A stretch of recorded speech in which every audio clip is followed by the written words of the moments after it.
Hello, welcome to the Heartbreak Stories channel. Today's story is about a man who built everything from the ground up: his career, his home, his marriage. What makes this story different is not just the betrayal, but who was behind it and how far that went. I fired him for being a snake. 2 years later, he had his hands all over my wife like I didn't exist. That was his first mistake.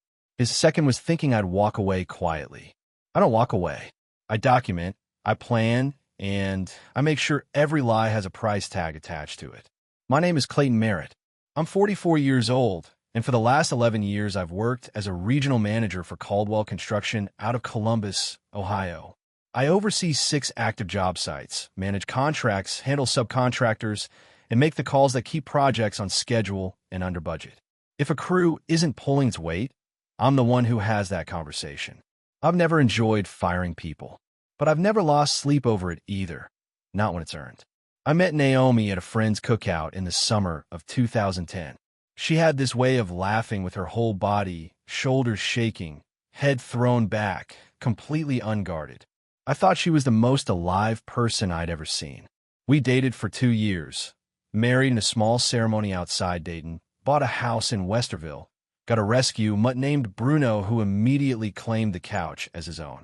We built something real, or so I believed. The distance crept in the way it always does, quietly, disguised as normal life. Longer hours for me, a new circle of friends for her, conversations that stopped going anywhere. I noticed it, but told myself it was just a season. Every marriage has them. I kept showing up, kept trying. Date nights that felt like job interviews. Flowers she'd acknowledge with a polite thanks and forget by morning. She told me I was smothering her, so I gave her space.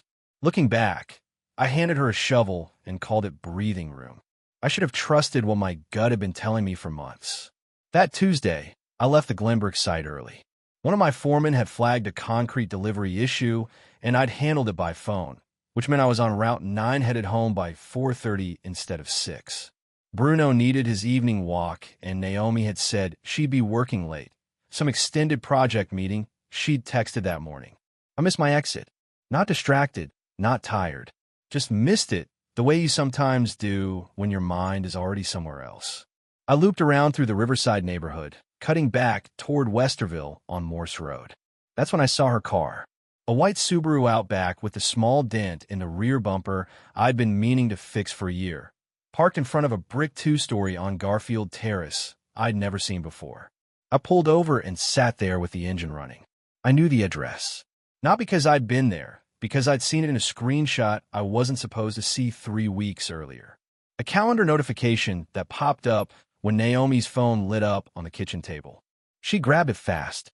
I told myself it was nothing. It wasn't nothing. I turned off the engine. Sat for maybe 4 minutes. Then I got out. The front porch light was on. The door opened before I reached the end of the front walk, and there was Naomi, laughing at something over her shoulder, wearing the blue cardigan I'd given her for her birthday. She looked relaxed. Happy even.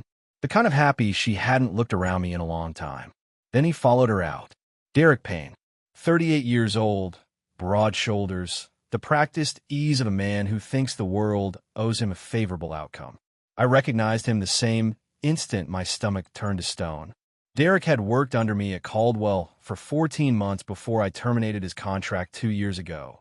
Chronic lateness, 2 safety violations, and a habit of undermining junior crew members to make himself look better. He'd taken the firing personally. Told one of my foremen I'd regret it. I suppose this was his version of collecting. Naomi saw me first. Her laughter died. Derek hadn't noticed me yet. He stepped up behind her and put both hands on her shoulders, casual, familiar, like he'd done it 100 times. Like I wasn't standing 15 feet away on the public sidewalk. He put his hands on my wife like I wasn't even there. I walked toward them at a steady pace. Derek looked up then, and I watched the confidence drain out of his face 1 degree at a time as he registered who I was. He dropped his hands. I didn't raise my voice. I didn't need to. Derek. I let his name sit in the air like a bill come due. Then I looked at Naomi. I'd like you to explain this. She didn't apologize. She didn't reach for me. She pulled the cardigan tighter across her chest and said, flatly, "You weren't supposed to be here." Not, "I'm sorry." Not, this isn't what it looks like. Just, you weren't supposed to be here. Like the problem was my timing. Derek cleared his throat and took one step forward. Hey man, maybe you should. Don't. One word. I didn't move, didn't flinch, just looked at him until he stopped talking. Then I looked back at Naomi. How long? She glanced at Derek. He looked at the porch boards. Clayton, she started. How long, Naomi? She pressed her lips together and then, almost quietly, said, 8 months. 8 months. I did the math fast, and it landed like a pallet of concrete off a loading dock. 8 months ago, we were still going to church on Sundays. 8 months ago, I took her to Hilton Head for our anniversary. I stood there for a moment and reminded them both exactly who they were dealing with. Not with a speech, not with rage, but with the stillness of a man who has already made his decision. Derek couldn't hold my gaze. Naomi looked somewhere past my shoulder. Then I turned and walked back to my truck. Bruno was waiting at the window when I got home. He pressed his broad head against my knee the moment I sat on the floor of the entryway, and I put both hands in his fur and didn't move for a long time. That was the last quiet moment for a while. I drove home on autopilot that night. Didn't turn on the radio, didn't call anyone.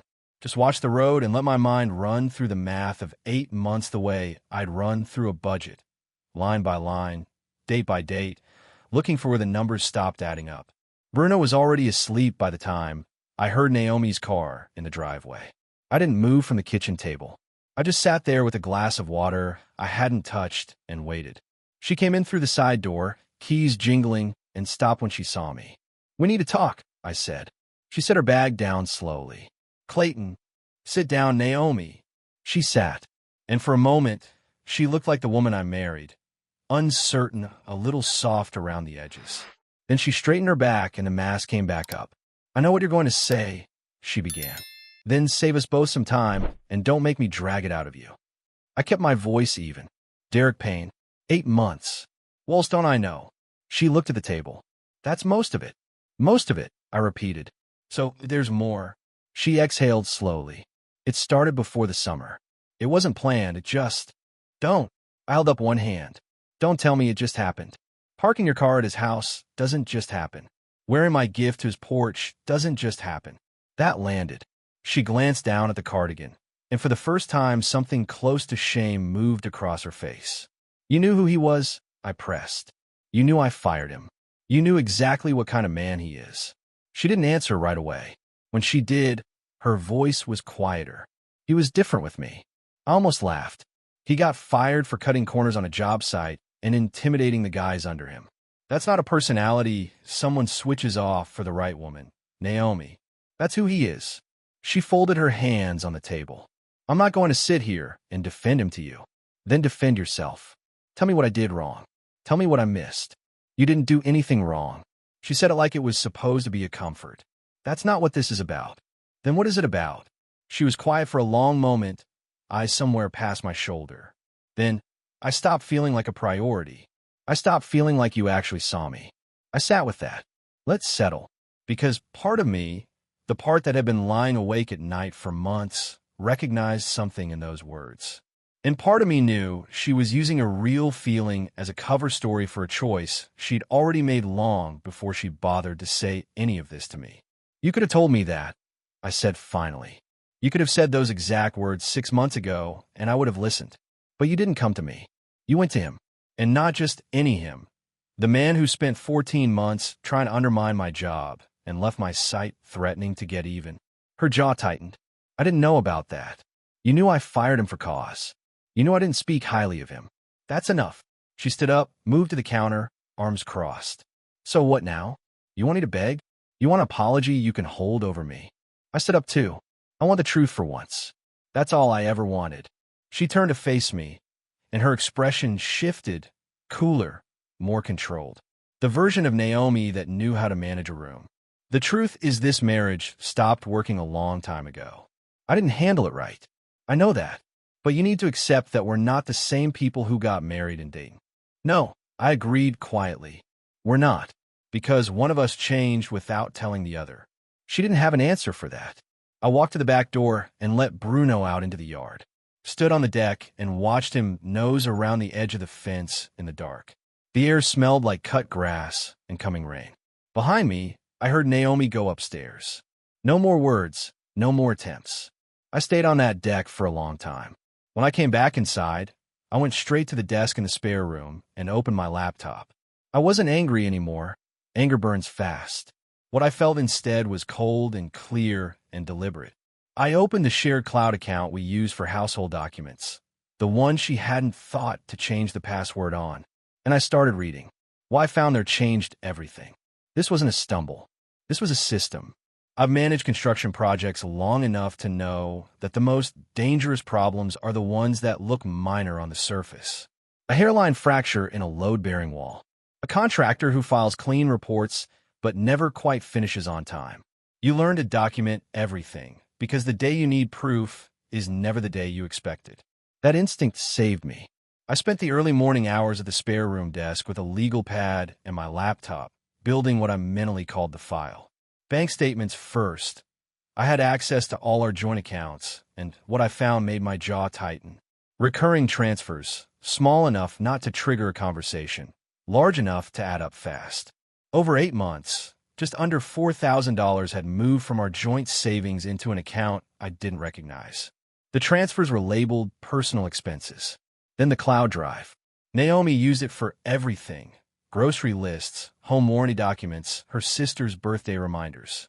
She'd also used it, apparently, to store a folder she'd named Client Notes, which contained no clients and no notes. What it did contain were screenshots of text conversations, hotel confirmations, and a shared Google Calendar that wasn't our shared Google Calendar. I photographed every screen with my phone. Then I emailed the most critical files to a separate account I created that morning using a name she wouldn't recognize. At 6:15, I heard her moving around upstairs. I closed the laptop and made coffee. When she came downstairs, I was standing at the counter with a mug, already dressed. She slowed when she saw me. "You sleep at all?" "Enough," I replied. "Sit down. I have a few more questions." She poured herself coffee and sat at the table, watching me carefully. I could see her measuring the room the way she always did before a difficult conversation, deciding how much to give, how much to hold back. I set my phone face up on the table between us, open to a screenshot of the hidden calendar. Her eyes went to it and stayed there. "Client Notes folder," I said. "Nice touch." She didn't speak for a long moment. Then, quietly, "How long have you had that?" "Since about 2 this morning." I pulled out the chair across from her and sat down. "For $1,000, Naomi. 8 months of hotel rooms, dinners, one weekend in Nashville that you told me was your sister's bachelorette." Her hands tightened around the mug. "Here's what I want to know," I continued, keeping my voice steady and low. "Did you know, when this started, that Derek had threatened to get back at me after I let him go? Did he tell you that?" She looked up then, and the answer was in her face before she opened her mouth. "He mentioned you weren't exactly fair to him," she said carefully. Something went cold in my chest. "He told you I wronged him, and you believe that." "I didn't think." "You didn't think?" I cut in where you didn't want to think. "Because those are two very different things." She set down her mug. "Clayton, whatever Derek's motives were, what I felt was real. I wasn't a pawn in some grudge match. Maybe not intentionally." I stood up and picked up my phone. "But you handed him exactly what he wanted, and you paid for it out of our savings account." She flinched at that.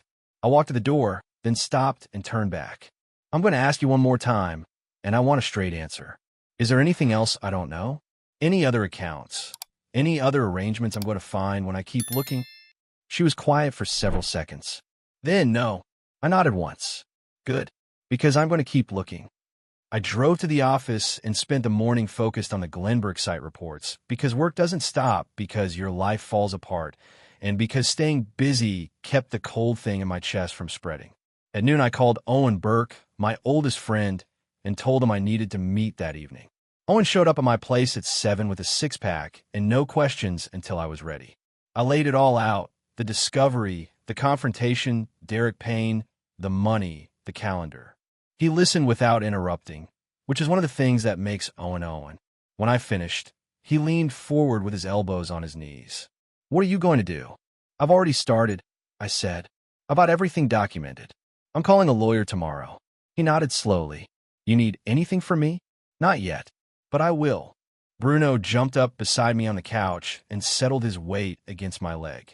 Owen looked at him, then back at me. You doing okay? I thought about it honestly. I'm functioning. That's enough for now. He stayed for 2 hours.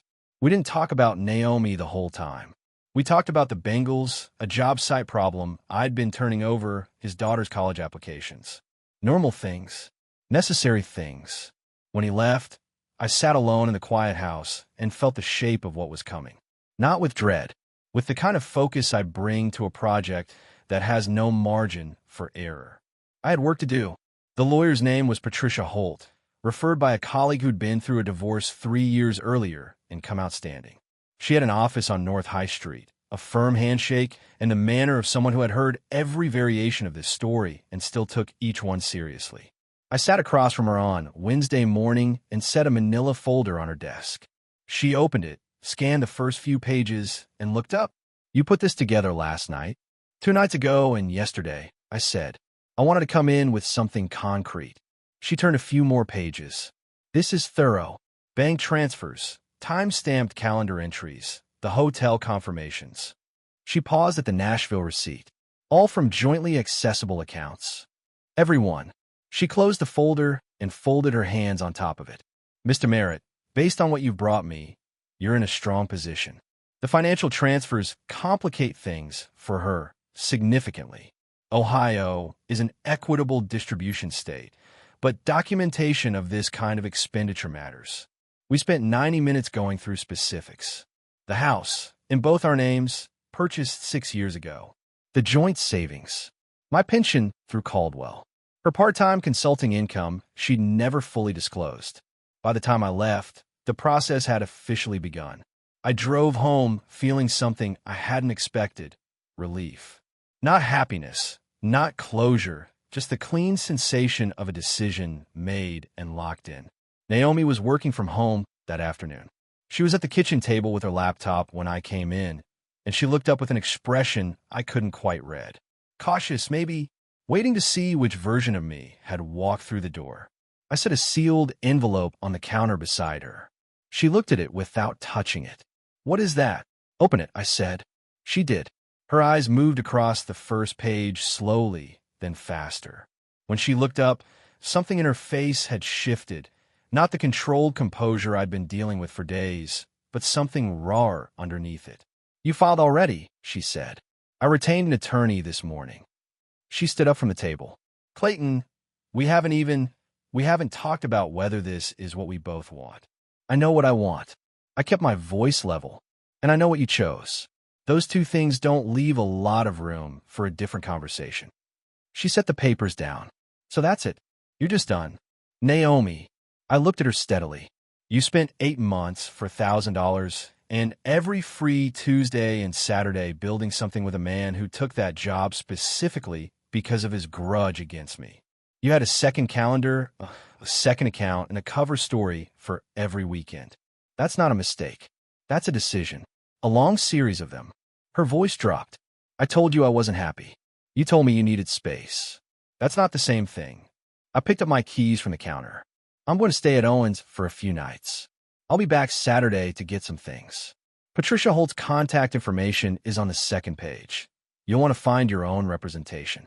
She stood very still. You planned all of this. I documented the truth and acted on it. I paused at the door. That's what I do. I whistled for Bruno, clipped his leash, and walked out into the afternoon air. Behind me, I heard nothing. No door slam, no called out word. Just silence. Bruno trotted beside me down the sidewalk, tail moving steadily, completely unbothered by the fact that the world had just changed. Dogs have a gift for that. They live in whatever moment they're in and trust that you know where you're going. I was starting to trust that again, too. I was on site at Glenbrook Friday morning when my phone buzzed with an unknown number. I let it go to voicemail. 40 minutes later, during a break between contractor walkthroughs, I played it back. Clayton, this is Renee Holloway, Naomi's friend. I know this is out of nowhere, and I understand if you don't want to talk to me. But there are things you should know. Please call me back. I stood beside my truck in the site parking lot and listened to it twice. Renee Holloway. I met her maybe 4 or 5 times over the years, birthday dinners, a 4th of July cookout. Quiet woman, careful with her words. She and Naomi had been close since before I came into the picture.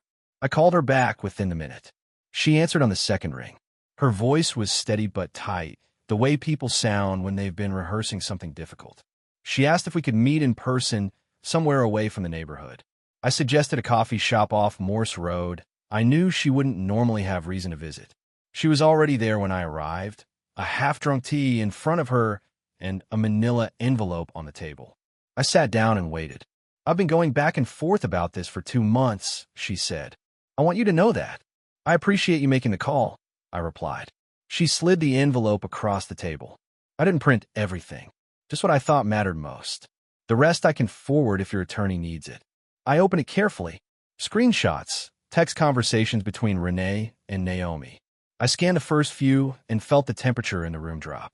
Naomi hadn't just stumbled into Derek Payne. She'd known exactly who he was.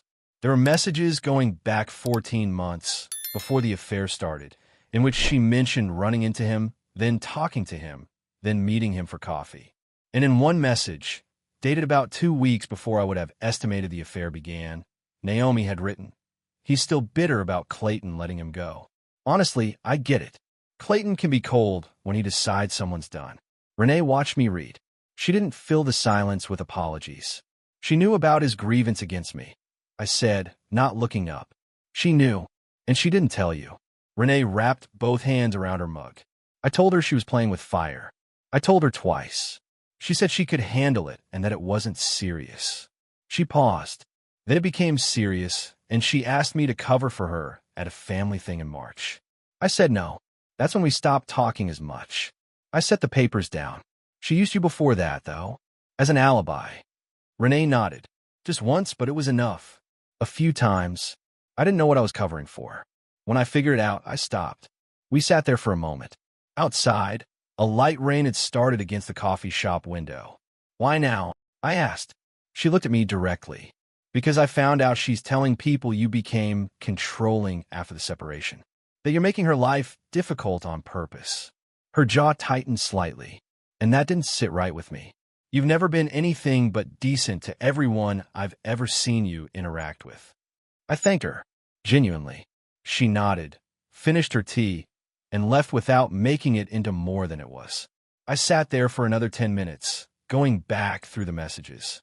Then I texted Patricia Holt and told her I had supplemental documentation she'd want to see. That evening I came home to get Bruno's food and an extra set of clothes. Naomi was upstairs. I could hear her on the phone, voice low, doing what she did best, managing the narrative. I didn't announce myself. I moved through the house quietly, gathered what I needed, and left. In the truck, Bruno settled in the back seat and exhaled the long, satisfied breath of a dog who has no idea what's happening and couldn't care less. I drove toward Owen's place with the rain picking up on the windshield and Renee's envelope on the passenger seat. The picture was complete now. Every angle accounted for. I wasn't angry. I was ready. The dinner was at Forsyth Grill, a downtown Columbus restaurant with good lighting and better steaks. My colleague Dan Whitaker had suggested it for a working dinner. He was overseeing the bidding process on a new mixed-use development near Easton, and he wanted my read on 2 of the subcontractors in the running. I'd worked with both of them before. It was exactly the kind of conversation I was built for. I arrived at 7, shook Dan's hand, and we settled in at a corner table with drinks and the bid documents spread between our plates. The restaurant was maybe 2/3 full, ambient noise low enough to talk business without raising our voices. I was explaining my experience with one of the contractor's safety record when I noticed Dan's eyes flick past my shoulder. I turned. 3 tables away, angled toward the far wall, were Naomi and Derek Payne. They hadn't seen me yet.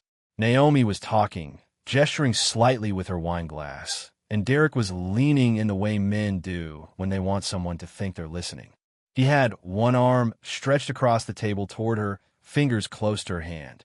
Comfortable. Territorial. I turned back to Dan. "Sorry," I said. "You were saying about the permit timeline." Dan blinked, then recovered. "Right. The county's been running about 6 weeks behind on commercial permits, so..." I listened, asked the right questions, made the right notes. Somewhere in my peripheral vision, I was aware of the moment Naomi finally looked up and scanned the room, the way people do when a conversation has a natural pause. I was looking down at the bid documents when she found me. I didn't react, didn't look up. Dan was mid-sentence about load-bearing specifications, and I gave him my full attention. About 30 seconds later, I glanced up, not toward their table, just generally, and caught it in one clean frame. Derek had clocked me. His posture had shifted. That loose, self-satisfied ease was gone, replaced by something stiffer, more deliberate. He said something to Naomi. She set down her wine glass. I looked back at Dan and asked him a question about the second contractor's bonding history. He answered. We talked for another 40 minutes, finished our steaks, and I ordered coffee. When the check came, I stood, shook Dan's hand, and buttoned my jacket. I didn't approach their table, but I walked past it on the way to the door, and I made it a point to walk slowly. Derek looked at the table. Naomi held my gaze for 1 second, 2, then looked away. I nodded once, not at her, not at him. Just the measured acknowledgement of a man who sees everything and owes nothing, and walked out into the night air. Outside, I stood at my truck for a moment and breathed. The rain from earlier had stopped. The street was wet and quiet. My phone buzzed. Owen, you still at dinner? I typed back, just leaving. Derek and Naomi were there. 3 seconds. Then I smiled for the first time in days. And nothing. I had a good steak. I drove home. Not Owen's place, but home, because the house was still mine, and I was done letting anyone make me feel like a guest in my own life. Bruno met me at the door like I'd been gone a week. I sat on the kitchen floor with him for a few minutes, let the quiet settle around us. The file was growing. The legal process was moving. And tonight, without raising my voice or changing my expression, I had reminded them both exactly what kind of man they were dealing with. That was enough for one evening. The decision to leave wasn't dramatic. I didn't announce it, didn't pack a bag in front of her, didn't make it into a scene. I simply looked at the house one Sunday morning. The photos still on the walls, Naomi's coffee cup on the counter, the whole carefully maintained surface of a life that had been hollowed out from underneath, and decided I needed to step back from it before it started feeling normal. I loaded Bruno into the truck, threw a duffel bag in the back seat, and drove north. I had a friend from an old job site who owned a fishing cabin outside Sunbury, about 40 minutes from Columbus. He'd offered it to me more than once over the years, said the key was under the mat whenever I needed it. I'd never taken him up on it. I texted him Sunday morning, and he replied in under a minute. It's yours. Stay as long as you want. The cabin was small, practical, exactly what I needed. Pine walls, a wood stove that took some coaxing, a back porch that looked out over a narrow creek running through bare November trees. No television. Spotty cell service. Bruno thought it was the best place he'd ever been in his life and spent the first afternoon investigating every inch of the perimeter at full speed. I turned my phone to silent and left it that way. By Monday evening, Naomi had called 11 times. 3 texts from her mother. 2 from a number I didn't recognize that turned out, when I checked, to be Derek Payne's. I stared at that one for a moment, then set the phone face down on the porch railing and watched the creek. He was calling me now. That told me more than anything Naomi had said in days. I called Patricia Holt on Tuesday morning, gave her a contact number for the cabin, and told her to route anything urgent through that line. She updated me on the filing status. Everything was moving cleanly. The financial documentation had done exactly what she said it would do. Naomi's attorney had responded. In the initial tone, Patricia noted with professional understatement, suggested that Naomi had been advised her position was not strong. I spent the days working with my hands. Cleared brush along the creek bank. Replaced 2 rotted boards on the back porch. Chopped enough firewood to last the cabin 3 winters. Physical work, the kind that empties your head and reminds you what your body is actually for. Evenings I read, cooked simple food, let Bruno sleep across my feet by the wood stove. On Wednesday, I called Owen and told him where I was. How's the reception up there? He asked. Bad enough to be useful, I replied. He laughed. Naomi called me, by the way, yesterday. Said she was worried about you. I waited. I told her you were handling things in your own way and that she should let the attorneys do their jobs. He paused. She didn't love that answer. No, I agreed. She wouldn't. Derek Payne also called me, Owen added, and his voice shifted slightly. Don't ask me how he got my number. He wanted to talk, he said. I told him I had nothing to say to him, and that if he contacted me again, I'd consider it harassment. Something settled in my chest, a quiet, solid satisfaction. Good. Clayton. Owen's tone was serious now. She's starting to tell people things. Mutual friends. The story she's putting out is that you disappeared without warning and she doesn't know where you are. She knows where I am. She knows I'm safe. She just doesn't know the address. I know that. But people who only hear her side don't. I thought about it for a moment. She can say what she wants. The paperwork tells the real story. I stayed at the cabin through Friday. 5 days total. Not a long time, but long enough. Long enough to sleep without the house's particular silence pressing down on me. Long enough for Bruno to look genuinely disappointed when I loaded him back into the truck. Long enough for Naomi's panic, which Owen confirmed had been escalating all week, to show her own people exactly who she was when she didn't have her composure under control. I drove back into Columbus on Saturday morning. The sky was flat and gray, the kind of November sky that doesn't commit to anything. I stopped at the house to drop Bruno's things and pick up a few files I needed, and Naomi was there. She came downstairs when she heard the door and stopped at the bottom of the stairs. She looked tired. Not the polished tired she performed sometimes when she wanted sympathy, but genuinely worn, like she'd been running a script for 5 days straight and had finally run out of lines. I didn't know where you were, she said. I needed space, I replied, setting my keys on the counter. I thought you'd understand that. You're the one who told me I needed to give more of it. She flinched, didn't respond. I picked up the files from the desk, checked on Bruno's water bowl, and headed back to the door. I paused with my hand on the frame. Naomi, whatever you've been telling people this week, Owen, your friends, whoever else, it's going to be measured against the record.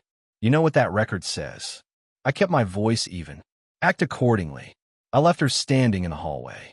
Bruno watched me from the couch with the mildly philosophical expression he reserved for moments he didn't fully understand but had decided to trust me on.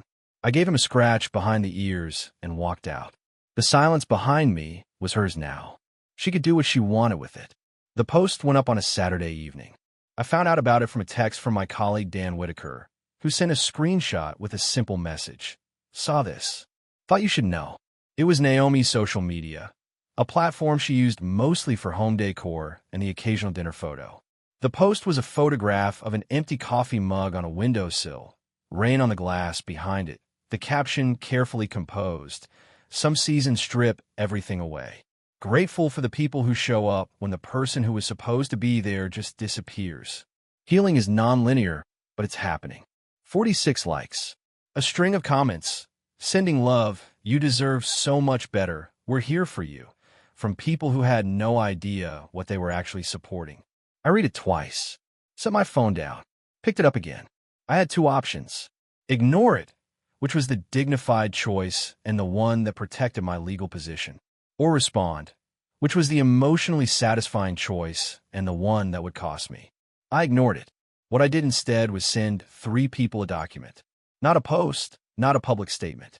A document, a tidy, factual summary of the timeline, with dates, dollar amounts, and the key fact from Renee's screenshots. No editorializing, no emotional language. Just a record.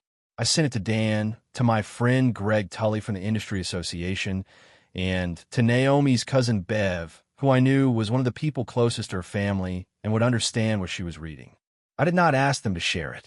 I did not tell them what to do with it.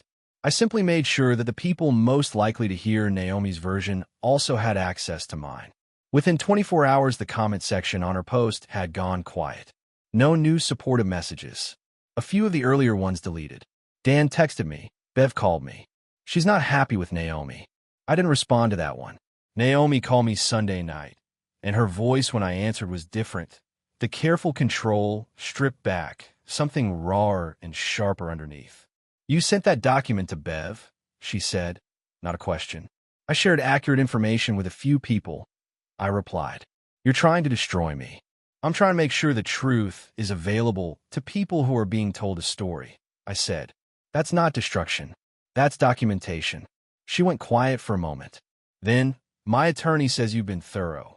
Your attorney is right. Clayton, her voice dropped. Is there anything left here to save? Any part of you that wants to find a way through this? I sat with that question for a full 10 seconds.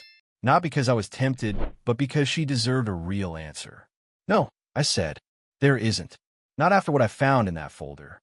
Not after Derek. Not after you let me stand in front of you on that porch and treated me like an inconvenience.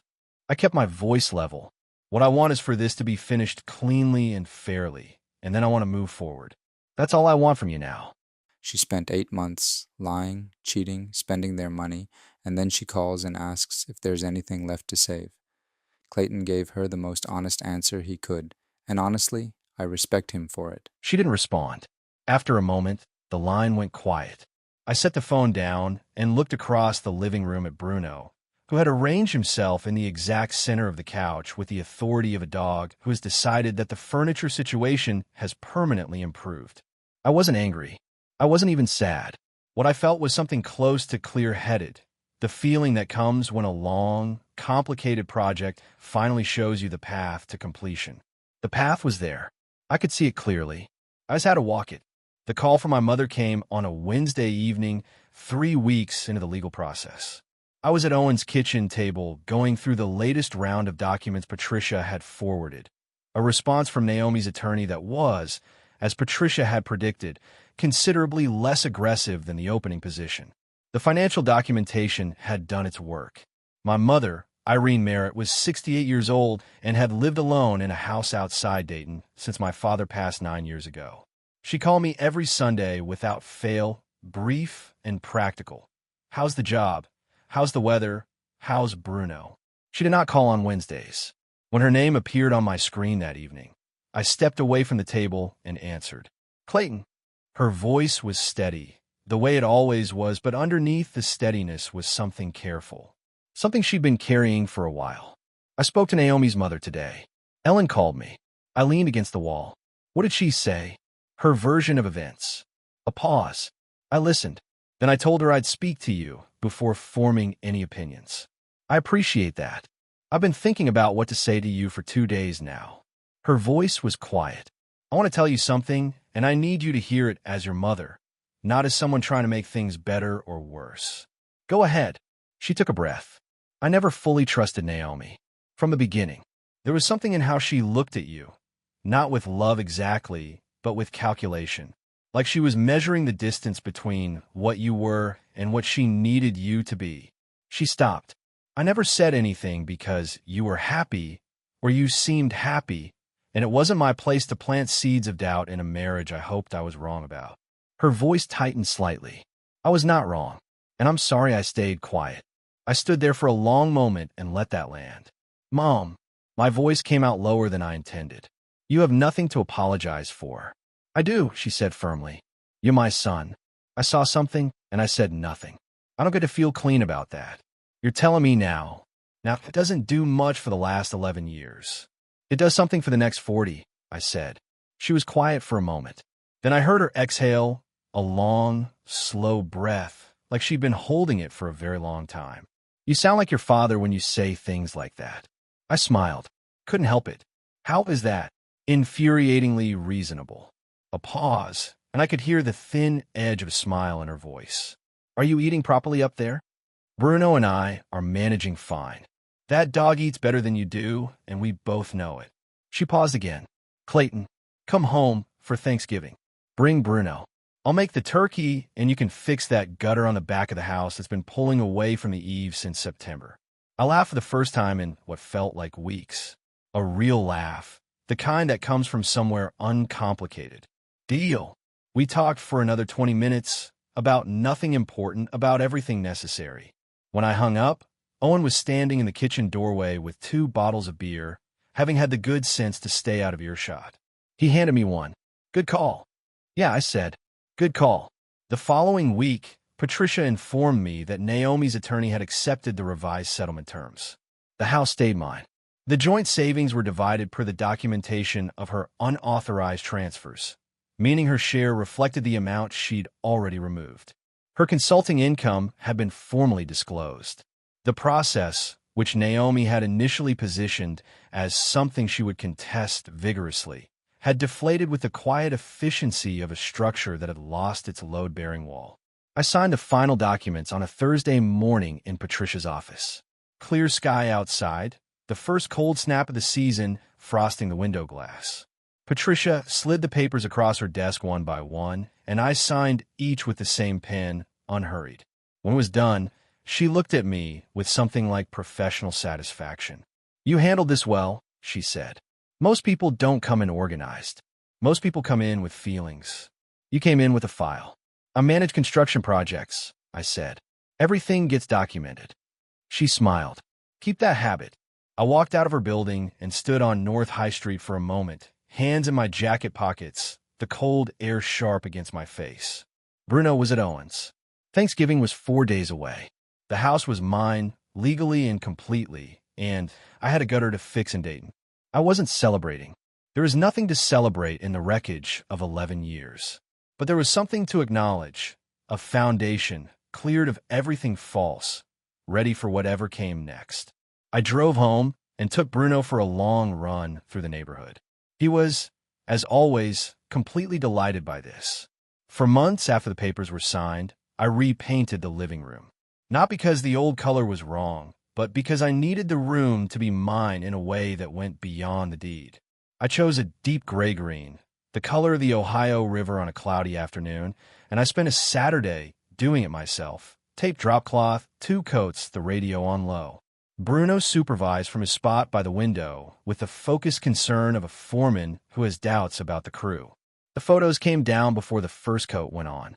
Not thrown away. I'm not built for theatrics, but boxed and put in the attic because they belonged to a version of the house that no longer existed, and I wasn't going to paper over them with new paint. I bought 2 new pieces of art from a local market in the short north, abstract landscapes. Things I chose because I liked them and for no other reason. Derek Payne, as it turned out, did not get what he came for. Owen told me in January that Derek and Naomi had ended things, apparently within 6 weeks of everything becoming public. Owen had heard it through a mutual acquaintance who knew someone in Naomi's circle. The story, as it filtered back to me, was that once the glamour of the arrangement dissolved and the legal and social consequences became real, Derek had found the situation considerably less satisfying than whatever revenge fantasy had driven him to it. He'd moved on. Naomi was left with the consequences of her choices and a man who'd used her as a vehicle for a grudge the same way she'd used me as a safety net. I didn't feel satisfaction at that. What I felt was something closer to clarity, the confirmation of what I'd understood the moment I recognized him on that porch. He was never in it for her, and she'd never been honest enough with herself to see it. Naomi had moved to an apartment in a different part of Columbus. Mutual friends reported that she was keeping to herself. I didn't track it closely. She had made her choices and was living with them, which was as it should be. Renee Holloway reached out in February with a brief text. She hoped I was doing well, said she was glad she'd made the call. I thanked her. That was the extent of it. I drove to Dayton for Thanksgiving and Christmas both. Fixed the gutter in November, replaced a section of fence in December. Had 2 long evenings with my mother in her kitchen that felt like the best conversations we'd had in years. She fed Bruno more scraps than she'd ever admit to and pretended not to notice when he slept on the good couch. At work, the Easton mixed-use project came through. I was brought on as construction manager for the commercial build-out, the biggest project Caldwell had given me in years. I was on site every morning by 7, moving through the work with the particular energy that comes when your professional life and your internal life are finally pulling in the same direction. I started running again in March. Long routes through Westerville before sunrise. Just me and the empty streets and whatever was left to process. By April, I was running 5 days a week. I'd lost 12 pounds and slept like I hadn't since my 30s. Owen and I had our usual Thursday drinks. He'd started seeing someone, a woman he'd met through a friend of a friend, and he had the particular sheepishness of a man who doesn't quite know how to be happy without apologizing for it. I told him to stop apologizing. He told me I sounded like a therapist. We argued about the Bengals and had another round. Normal things. Necessary things. One evening in late April, I came home from a long site day, fed Bruno, showered, and walked past the hallway mirror on the way to the kitchen. I stopped. I looked at the man in the mirror for a moment. Older than he was a year ago. A little harder around the jaw, a little steadier in the eyes. Not the man who'd stood on a porch in October with 8 months of lies detonating quietly in his chest. Something different. Something that had come through the fire and found its footing on the other side. I wasn't where I thought I'd be at 44, but I was somewhere real. Bruno appeared at my side, leaned his full weight against my leg, and looked at our reflections with the benign authority of a dog who has decided everything is basically fine. I reached down and scratched his ear. He was right. It basically was. Clayton didn't explode, didn't beg, didn't fall apart. He did something harder. He stayed calm, stayed focused, and let the truth do the work for him. And in the end, the truth was enough. If there's one thing this story teaches us, it's that real strength isn't about how loud you can fight back. It's about knowing your worth and refusing to negotiate it away. Thank you for listening. Take care of yourselves, and I'll see you in the next one.